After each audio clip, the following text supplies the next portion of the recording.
So there's correcting facts, but then there's interpreting facts, and this is I ran across a Facebook somebody on Facebook was chortling over the rise in approval numbers that Trump has been experiencing, Unbelievable. and so he's gotten like 60%, upwards of 60% for his handling of the coronavirus crisis, and has 47 to 49% approval. But I saw this Twitter thread by Jason Johnson, and Jason Johnson is a very smart political commentator. He's an editor, maybe editor-in-chief, I don't know, of The Root, but he's a pollster, and so he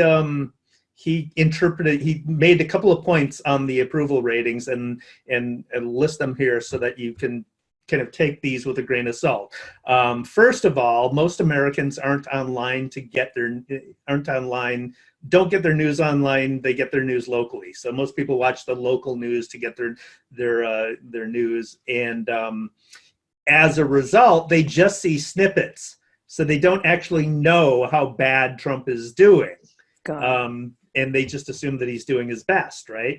So then the second point he says is that polling during the coronavirus is going to be tricky for a while, because reliable polls really use landline, cell phone, online surveys to get people. But what happens when millions of people are locked at home? You get more responses from different populations, so your results are going to be different as a result of just having a wider audience than you typically get in polls.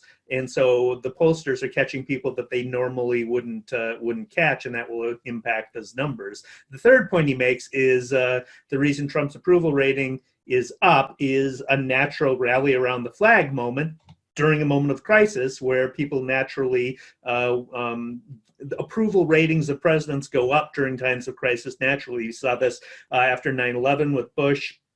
But put that in context, things are bad, but they haven't gotten apocalyptic yet. Things are going to get a week. Things are going to get a lot worse. And he says once that happens, his mini boost will likely crater and stay there when people actually start, oh my God, this is a lot worse than I thought it was, and start paying more attention. And so it was an interesting thread. We'll put it in the show notes for people to follow. There's a lot more to it than that thread, but those are the three main points he made, which were interesting.